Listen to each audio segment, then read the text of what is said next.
ഇന്ന് ഇഫ്താറിന് നമ്മൾ വളരെ സിമ്പിളായിട്ട് തയ്യാറാക്കാൻ പറ്റുന്നൊരു ബിരിയാണിയും പിന്നെ കുഞ്ഞൻ സമൂസയാണ് കേട്ടോ. അപ്പോൾ ബിരിയാണിക്ക് വേണ്ടിയിട്ട് ആദ്യം തന്നെ ബീഫ് മഞ്ഞളും ഉപ്പും ചേർത്തിട്ടൊന്ന് വേവിച്ചെടുത്തിട്ടുണ്ടായിരുന്നു. അപ്പോൾ അത് ഫ്രിഡ്ജിൽ വെച്ച ബീഫ് ആയതുകൊണ്ട് മാത്രമാണ് ഞാൻ അങ്ങനെ ചെയ്തിട്ടുള്ളത് കേട്ടോ. ഇല്ലെന്നുണ്ടെങ്കിൽ ഇപ്പോൾ ചേർത്ത എല്ലാ ഇൻഗ്രീഡിയൻസും ഒരുമിച്ച് അങ്ങ് ബീഫിലിട്ടിട്ട് വേവിച്ചെടുക്കാൻ വേണ്ടത്. അപ്പോൾ ഇതിലേക്ക് നമ്മൾ ചേർത്തിട്ടുള്ളത് തക്കാളി, വലിയ ഉള്ളി, മല്ലിയില, പുതിനയില, ഗരം മസാല, മഞ്ഞൾപ്പൊടി, ഇഞ്ചി, വെളുത്തുള്ളി, പച്ചമുളക് പേസ്റ്റ്, ആവശ്യത്തിന് ഉപ്പ്, പിന്നെ ബീഫ് വേവിച്ചെടുത്തിട്ടുള്ള വെള്ളം, ഇത്രയും കാര്യങ്ങളാണ് കേട്ടോ അതിലേക്ക് ചേർത്ത് കൊടുത്തിട്ടുള്ളത്. പിന്നെ വേറൊരു കുക്കറിൽ നെയ്ച്ചോറ് തയ്യാറാക്കുകയാണ്. അപ്പോൾ അതിനായിട്ട് പട്ട, ഗ്രാമ്പു, ഏലക്കായ, വാഴയില എല്ലാം നെയ്യിലൊന്ന് സോട്ട് ചെയ്തതിന് ശേഷം അതിലേക്ക് സവാള കൂടെ ചേർത്ത് കൊടുത്ത് ഞാനിപ്പോൾ ഇവിടെ 3 കപ്പ് റൈസാണ് എടുത്തിട്ടുള്ളത്. അപ്പോൾ 6 കപ്പ് വെള്ളം എടുത്തിട്ടുണ്ട്. അതിലേക്ക് ആവശ്യത്തിന് ഉപ്പും പിന്നെ നമ്മൾ കഴുകി വാർത്ത് വെച്ചിട്ടുള്ള അരിയും കൂടെ ചേർത്ത് കൊടുത്ത് കുക്കാവാനായിട്ട് വെക്കാം. നേരത്തെ നമ്മൾ വേവിച്ചെടുത്തിട്ടുള്ള ആ ഒരു മസാലയാണിത് കേട്ടോ. അത് അടിവട്ടമുള്ള ഒരു കുക്കറിനകത്തേക്ക് ഇട്ട് കൊടുത്ത് അതിന് മുകളിലേക്ക് അല്പം ഗരം മസാലയും മല്ലിയിലയും കൂടെ സ്പ്രെഡ് ചെയ്തതിന് ശേഷം വെന്തിട്ടുള്ള നെയ്ച്ചോറ് ലെയർ ചെയ്തിട്ട് കൊടുക്കുകയാണ്. ആദ്യത്തെ ഒരു ലെയർ ഇട്ട് കൊടുത്ത് അതിന് മുകളിലായിട്ട് ഗരം മസാലയും പിന്നെ അതുപോലെ തന്നെ മല്ലിയിലയും കൂടെയാണ് കേട്ടോ സ്പ്രെഡ് ചെയ്ത് കൊടുത്തത്. പിന്നെ വീണ്ടും നെയ്ച്ചോറിട്ട് ഇതങ്ങ് ദമ്മിടാൻ വേണ്ടിയിട്ട് വെക്കുക. ഒരു 5 മിനിറ്റ് ലോ ഫ്ലെയിമിൽ വെച്ച് കൊടുത്താൽ മതി കേട്ടോ. ഇനി നമുക്ക് കുഞ്ഞൻ സമൂസക്കുള്ള മസാല നോക്കാം. ബീഫിൻ്റെ മസാലയാണ് ഞാനിവിടെ തയ്യാറാക്കുന്നത്. നല്ല അടിപൊളി ടേസ്റ്റിലുള്ള ഒരു ബീഫ് മസാലയാണ് കേട്ടോ ഇത്.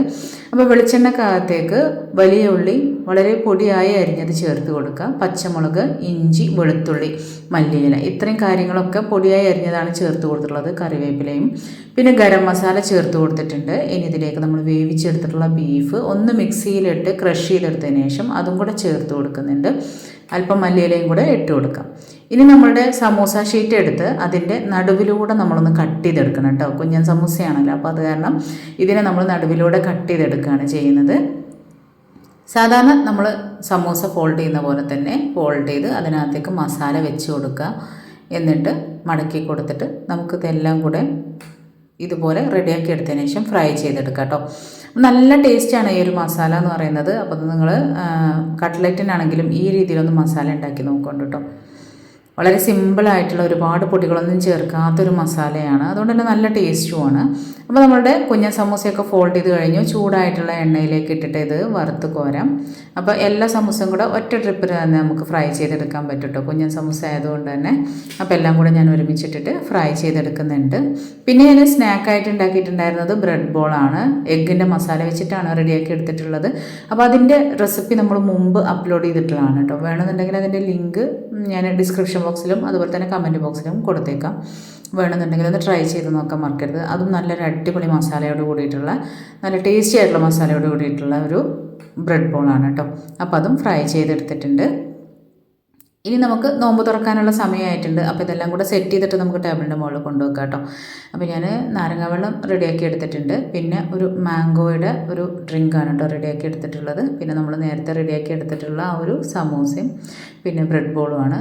പിന്നെ ഫ്രൂട്ട്സ് ആയിട്ടുണ്ടായിരുന്നത് വാട്ടർമെലോണാണ്, അതും കൂടെ കട്ട് ചെയ്ത് വെച്ചു. അപ്പോൾ നോമ്പ് തുറക്കുന്ന സമയത്ത് നമുക്ക് ഇത്രയും കാര്യങ്ങളാണ് ഉണ്ടായിട്ടുണ്ടായിരുന്നത്. പിന്നെ നമ്മൾ റെഡിയാക്കി എടുത്തിട്ടുള്ള ബിരിയാണി നമുക്ക് ദമ്മ് പൊട്ടിക്കാം. നല്ല ടേസ്റ്റി ആയിട്ടുള്ള ബിരിയാണിയാണ് കേട്ടോ. എന്നാൽ ഒരുപാട് വഴറ്റലുകളും ഒന്നും ഇല്ലാണ്ട് നമുക്ക് തയ്യാറാക്കിയെടുക്കാൻ പറ്റുന്ന, സിമ്പിളായിട്ട് തയ്യാറാക്കിയെടുക്കാൻ പറ്റുന്ന നല്ല സൂപ്പർ ടേസ്റ്റിലുള്ള ഒരു ബീഫ് ബിരിയാണിയാണ് കേട്ടോ ഇത്. അപ്പോൾ എല്ലാവരും ഒന്ന് ട്രൈ ചെയ്ത് നോക്കാൻ മറക്കണ്ട കേട്ടോ. താങ്ക്